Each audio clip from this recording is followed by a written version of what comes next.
Más adelante en este episodio, formamos parte de un club reducido y selecto, dijo, y se nos paga, y muy bien, por cierto, para estafar miles de millones de dólares a muchos países de todo el mundo. Buena parte de tu trabajo consistirá en estimular a los líderes de esos países para que entren a formar parte de la extensa red que promociona los intereses comerciales de Estados Unidos. ¿Qué tal? Saludos. Continúo con la lectura del libro Confesiones de un gángster económico de John Perkins. En episodios anteriores ya he compartido algunos de los primeros capítulos, así que bueno, si no los has escuchado, te recomiendo que los escuches primero. Ahí nos cuenta un poco su experiencia, su vida, ¿no? Cómo empieza a trabajar en Maine, John Perkins. Y bueno, en este episodio voy a compartir el segundo capítulo titulado Para toda la vida. Dice así. En términos legales, podría decirse que Maine era un coto cerrado.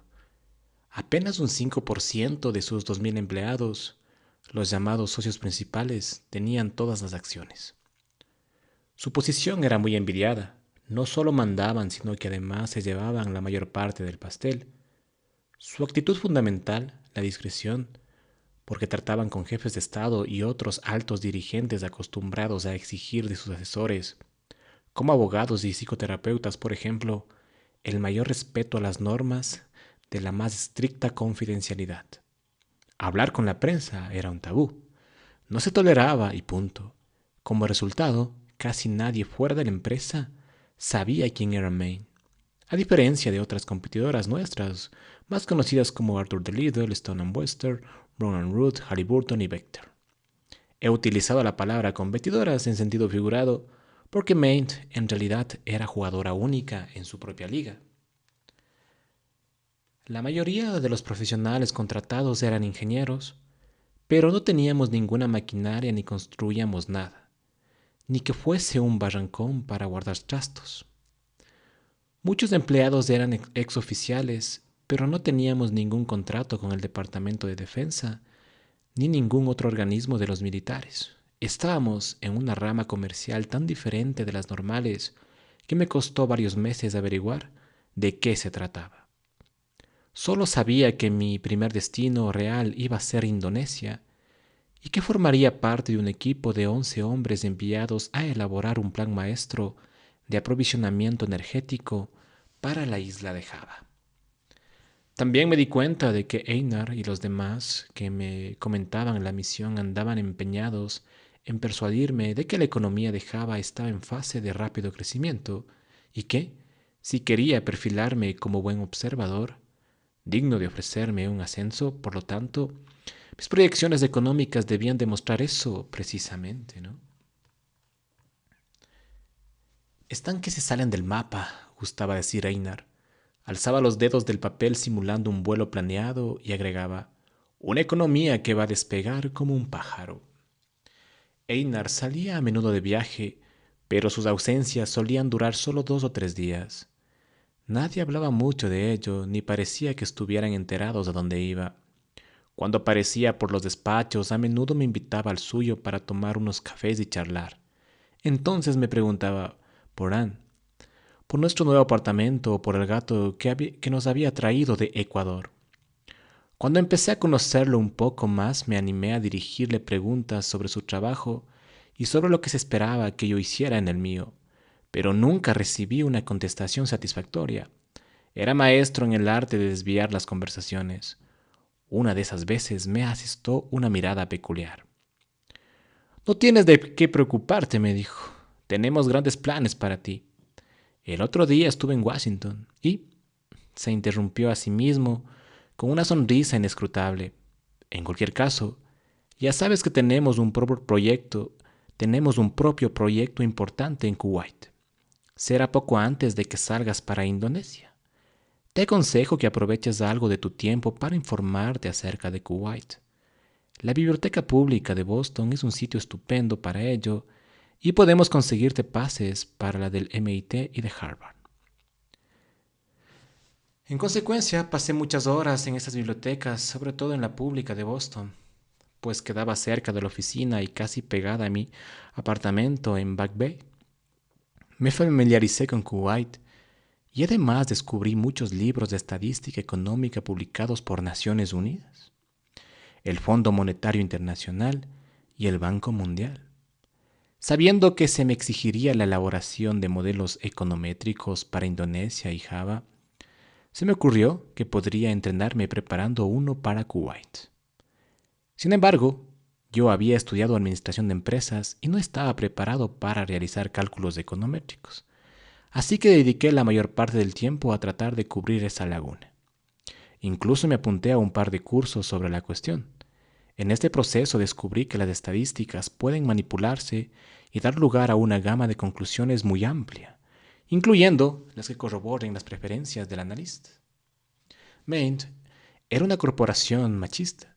En 1971 solo empleaba a 4 mujeres en cargos profesionales. Sin embargo, tendría unas 200 empleadas entre la dotación de secretarias personales, una para cada vicepresidente y cada director de departamento y el equipo de mecanografías a disposición de todos nosotros. Los demás, yo estaba acostumbrado a esta discriminación de género, por lo que me sorprendió especialmente lo que sucedió cierto día en la sala de lectura de la biblioteca pública. Una atractiva morena se acercó y fue a sentarse en el sillón de enfrente. Se veía muy sofisticada con su traje sastre verde. Al observarla, mientras procuraba hacerme el indiferente o el disimulado, me pareció algunos años mayor que yo. Al cabo de un rato, sin decir palabra, ella empujó hacia mí un libro abierto. Contenía una tabla con información sobre Kuwait que yo había solicitado anteriormente y una tarjeta de visita. El nombre decía Claudine Martin y el cargo, asesora especial en Just the Mint Incorporated. Al levantar los ojos me tropecé con la seductora mirada de sus ojos verdes. Ella me tendió la mano. Tengo instrucciones de ayudarte en tu preparación, anunció. No podía creer que aquello me estuviera sucediendo a mí. A partir del día siguiente nos reunimos en el apartamento de Claudine, que tenía en Bacon Street, no lejos de las oficinas centrales de Maine, en el Prudential Center. En nuestra primera hora de diálogo me manifestó que mi posición era un poco común y exigía, entre otras cosas, la más estricta confidencialidad. Me explicó por qué nadie me había dado una descripción de mi puesto de trabajo.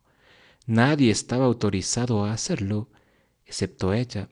Y por último, me aclaró que su misión consistía en hacer de mí un gángster económico. La expresión evocaba asociaciones de gabardinas largas y revólveres ocultos. Se me escapó una risa nerviosa que me dejó un poco avergonzado. Ella sonrió y me aseguró que el efecto humorístico era uno de los motivos de la elección del término. ¿Quién se lo va a tomar en serio?, comentó. Confesé mi total ignorancia en cuanto a las funciones de un gángster económico. No eres el único, rió ella. Somos una especie rara y estamos en un negocio sucio. Nadie debe conocer tu actividad, ni siquiera tu mujer. A continuación se puso seria y agregó, voy a hablarte con plena franqueza. Y vaya, y voy a enseñarte todo lo que sé durante las semanas que disponemos. Después de eso, te tocará a ti decidir. Será una decisión definitiva. Cuando se entra en esto, se entra para toda la vida. Después de esta conversación, casi nunca volvió a utilizar la expresión completa de economic hitman. Éramos unos de H y nada más, unos sicarios económicos. Ahora sé una cosa que desconocía entonces, que Claudine aprovechó todas mis debilidades, recogidas en el perfil de mi carácter trazado por la NSA. Ignoro quién le comunicaría la información, si fue Einar, la NSA, el Departamento de Personal de Maine o alguna otra fuente, pero supo explotarla con maestría. Aplicó una combinación de seducción física y manipulación verbal que parecía expresarse diseñada para mí. Y sin embargo, luego la he visto utilizada numerosas veces en muchos tipos, en diferentes tipos de negociación. Ella supo desde el primer momento que yo jamás pondría en peligro mi matrimonio con la revelación de unas actividades clandestinas que, según dejó claro con brutal franqueza, me obligarían a sumergirme en aguas más bien turbias. En cuanto a quién le pagaba su salario, en realidad no tengo ni la menor idea, aunque tampoco tengo razones para dudar de que fuese efectivamente Maine, como decía su tarjeta. En aquella época yo era demasiado ingenuo y muy tímido y estaba demasiado confuso para formular las preguntas que hoy me parecen obvias. Claudine enumeró los dos objetivos principales de mi trabajo. En primer lugar, yo debía justificar los grandes créditos internacionales cuyo dinero regresaría canalizado hacia Maine y otras compañías estadounidenses, como Bechtel, Halliburton, Stone Western y Brown Root, en pago de grandes proyectos de ingeniería y construcción. Segundo, debía conseguir la quiebra de los países que hubiesen recibido esos créditos, aunque no antes de que hubiesen pagado Maine, y a las demás empresas contratistas estadounidenses, como es natural, a fin de dejarlos prisioneros para siempre de sus acreedores, y así serían receptivos cuando les pidiéramos favores como bases militares, sus votos en Naciones Unidas o el acceso a sus recursos naturales, como el petróleo y otros.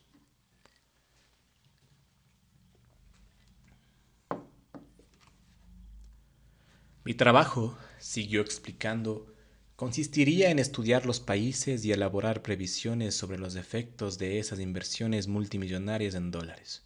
Concretamente, debía producir estudios que anticipasen el ritmo del desarrollo económico a 20 o 25 años vista y que evaluasen el impacto de una serie de proyectos. Por ejemplo, si se tomaba la decisión de prestar $1.000 millones en un país para disuadir a sus dirigentes de alinearse al lado de la Unión Soviética, yo tendría que comparar las ventajas de invertir dicha suma en centrales generadoras de energía, o en una nueva red nacional de ferrocarriles, o en un sistema de telecomunicaciones.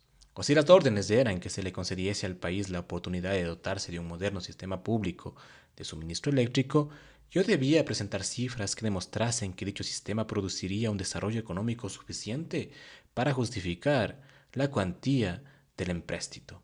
En todos los casos, el factor crítico era el Producto Interior Bruto, PIB. Ganaba el proyecto que produjese el mayor crecimiento anual del PIB. Y cuando fuese uno solo el proyecto considerado, mis cifras demostrarían que su realización produciría superiores beneficios en términos del PIB. En cada uno de estos proyectos, el aspecto tácito era la intención de originar sustanciosos beneficios para los contratistas y hacer muy feliz al puñado de las familias más ricas e influyentes del país receptor. Al mismo tiempo, dicho país quedaba sumido en la dependencia financiera por muchos años y cautiva de la voluntad de sus dirigentes políticos. Y así en todo el mundo, cuando más grandes los créditos, mejor. La carga de la deuda privaría de atenciones sanitarias, educación y otros beneficios sociales a los ciudadanos más pobres, también durante muchos años, pero eso no se tomaba en consideración. Claudine y yo discutimos con franqueza la naturaleza engañosa del PIB. Por ejemplo, puede reflejarse un crecimiento del PIB incluso cuando éste aproveche a una sola persona, como podría ser el caso del propietario único de la empresa monopolizadora de un servicio público. Y aunque la mayoría de la población quede agobiada por el lastre de la deuda, los ricos se vuelven cada vez más ricos y los pobres cada vez más pobres. Pero desde el punto de vista estadístico, el resultado figura como un progreso económico.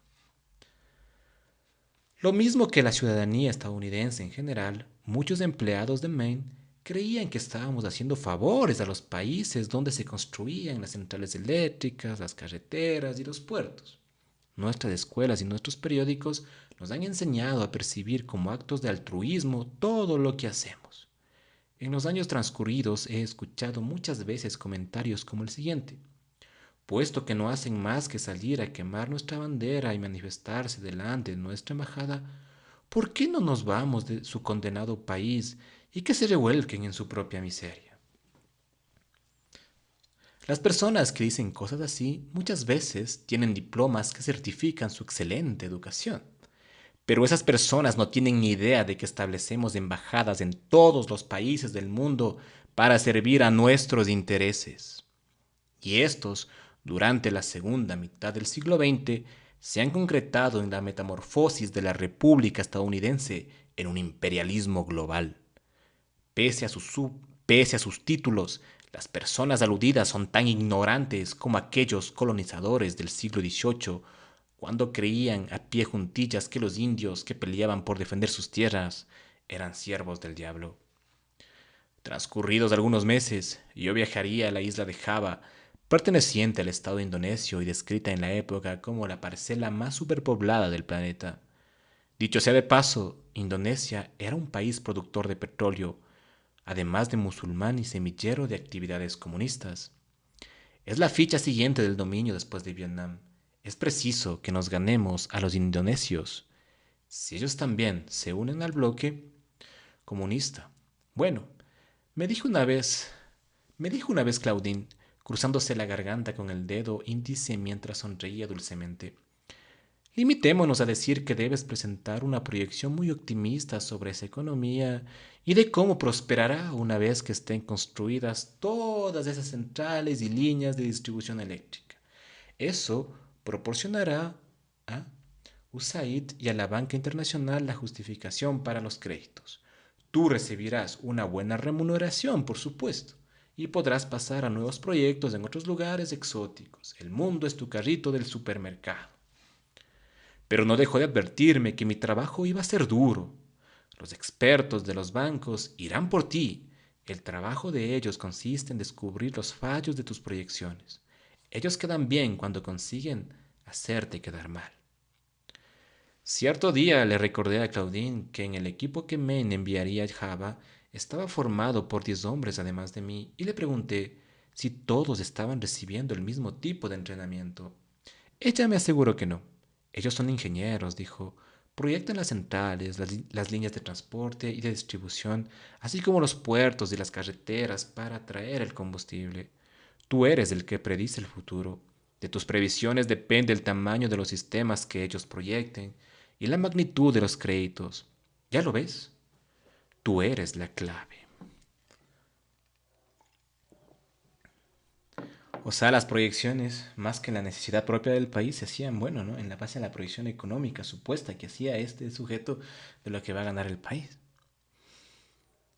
Al salir del apartamento de Claudine siempre me preguntaba si estaría haciendo bien. En el fondo de mi corazón sospechaba que no, pero me asediaban las frustraciones de mi pasado. Al parecer, Maine me ofrecía todo lo que siempre había echado de falta. A pesar de ello, no dejaba de preguntarme qué habría dicho Tom Paine. Por último, me convencí de que aprendiendo más, acumulando experiencias, más tarde podría denunciarlo todo. La vieja justificación de conocer el pecado para convertirlo mejor. Cuando le confié esta idea a Claudine, ella me dirigió una mirada llena de perplejidad. No seas ridículo. Una vez que has entrado ya no se puede salir. Debes decidirlo tú antes de comprometerte más a fondo. Lo entendí, pero lo que dijo me espantó. Al salir anduve pensativo por Cor Cornwall Avenue y después de doblar por Dartmouth Street, me persuadí de que yo sería la excepción, por supuesto. Una tarde, varios meses después, Claudine y yo estábamos sentados junto a la ventana viendo caer la nieve sobre Bacon Street. Formamos parte de un club reducido y selecto, dijo. O se nos paga, y muy bien, por cierto, para estafar a miles de millones, con miles de millones de dólares a muchos países por todo el mundo. Buena parte de tu trabajo consistirá en estimular a los líderes de esos países para que entren a formar parte de la extensa red que proporciona los intereses comerciales, que promociona los intereses comerciales de Estados Unidos. En último término, esos líderes acaban atrapados en la telaraña del endeudamiento, lo que nos garantiza su lealtad. Podemos recurrir a ellos siempre que los necesitemos para satisfacer nuestras necesidades políticas, económicas o militares. Ideológicas ahora, ¿no? Ya no se conforman con eso. Ahora ya promueven el aborto, la ideología de género y todas las perversiones varias que nuestros políticos han hecho su carne. A cambio de ellos consolidan su posición política porque traen a sus países complejos industriales, centrales generadoras de energía y aeropuertos. y los propietarios de las empresas estadounidenses de ingeniería y construcción se hacen inmensamente ricos. ¿Sabía usted que Joe Biden, el corruptísimo, con el cual promocionó más, ¿no?, este conflicto entre Rusia y Ucrania, y que esta semana nomás dio más de 1.200 millones del contribuyente norteamericano para más armas, dice? En vez de buscar la paz, ¿no? No, estos progres que son tan pacifistas. Bueno, los que van a reconstruir Ucrania, pues son las compañías norteamericanas, ¿no? O sea, ellos destruyeron Ucrania y ellos la van a reconstruir. Nada ha cambiado, ¿no? Esta tarde, esa tarde, en el idílico ambiente del apartamento de Claudine, descansando junto a la ventana mientras la nieve se arremolinaba en el exterior, conocí la historia de la profesión en que me disponía a ingresar. Claudine me recordó cómo se han construido los imperios de casi todas las épocas, mediante el uso de la fuerza militar o la amenaza de usarla. Pero después de la Segunda Guerra Mundial, con la emergencia de la Unión Soviética y el espectro del holocausto nuclear, la solución militar llegó a ser demasiado peligrosa. El momento decisivo se produjo en 1951 con la rebelión de Irán contra una compañía petrolera británica que estaba esquilmando los recursos naturales del país y explotando a su gente.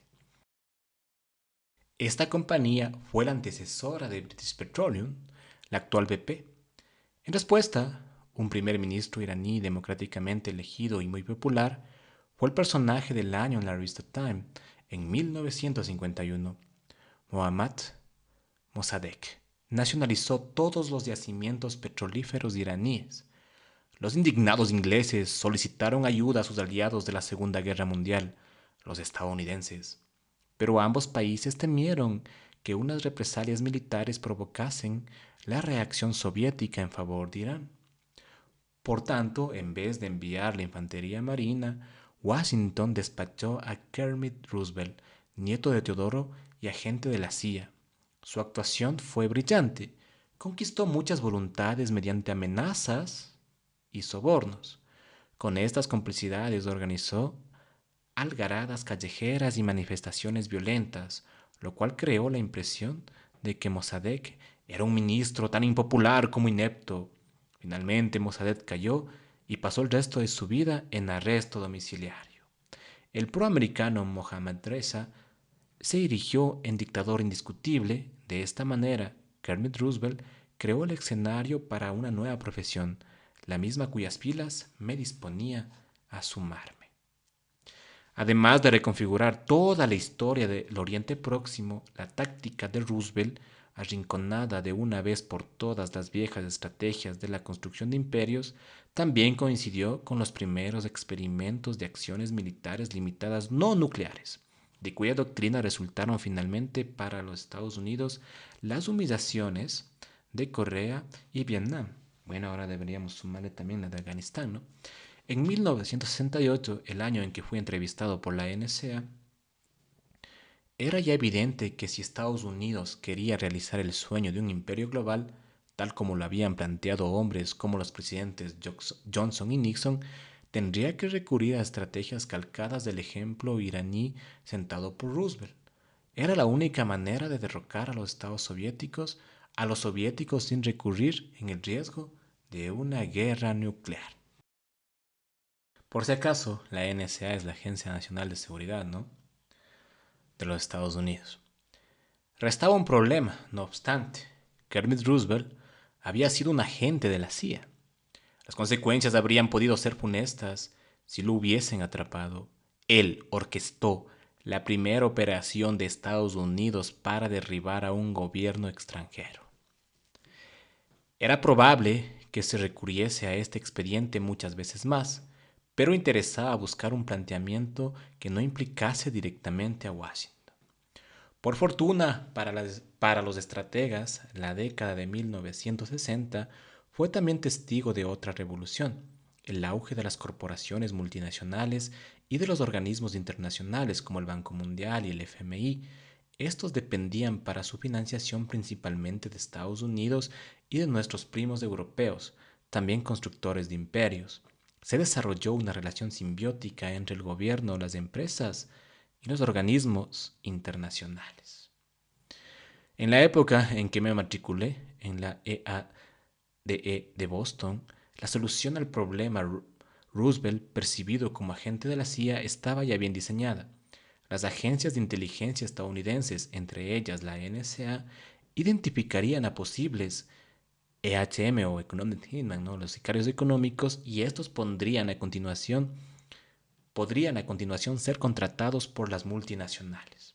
A los gánsteres económicos, a los sicarios económicos, jamás les pagarían ningún organismo público, sino que serían asalariados del sector privado. En consecuencia, su trabajo sucio, caso de resultar descubierto, sería atribuido a la codicia de las empresas, no a la política gubernamental. Las compañías que los contratasen, aunque pagadas por las agencias gubernamentales y sus colaboradores necesarios de la banca internacional, con dinero del contribuyente, no estaban sometidas a la fiscalización del Congreso ni a los criterios de la opinión pública. Además, quedarían protegidas por un escudo legislativo cada vez más sólido, formado por leyes sobre la propiedad comercial, el comercio internacional y restrictivas de la libertad de información. Ya lo ves, concluyó Claudine, no somos más que la segunda generación, herederos de la tradición gloriosa que comenzó cuando tú estabas en el tercer año de la escuela elemental. Y bueno, amigos, aquí vamos a ir viendo cómo funciona el imperialismo norteamericano, ¿no? Que sigue haciendo de las suyas en África, en Hispanoamérica. Y bueno, ¿qué podemos decir? Así es la vida, ¿no? Lastimosamente en nuestros países siempre ha habido vendepatrias. Ahora más que nunca pareciera, ¿no? Ya no se llevan solo los recursos. Ahora mutilan a niños en el vientre de su madre, ¿no? Los pervierten. Es otra estrategia de los gringos, ¿no? Que ya no se reproduzcan más los hispanos. En este caso, los ecuatorianos, en mi caso. Bueno, en el próximo episodio estaré compartiendo el caso ya de Indonesia. Se titulará el capítulo Indonesia, lecciones de un gangsterismo económico. Así que bueno, si le gustó el episodio, compártalo, suscríbase, dele me gusta. En el enlace en la descripción te dejo un enlace por si quieres apoyar al canal con algún donativo. Y bueno, sin nada más que decir, me despido. Hasta el próximo episodio. Muchas gracias.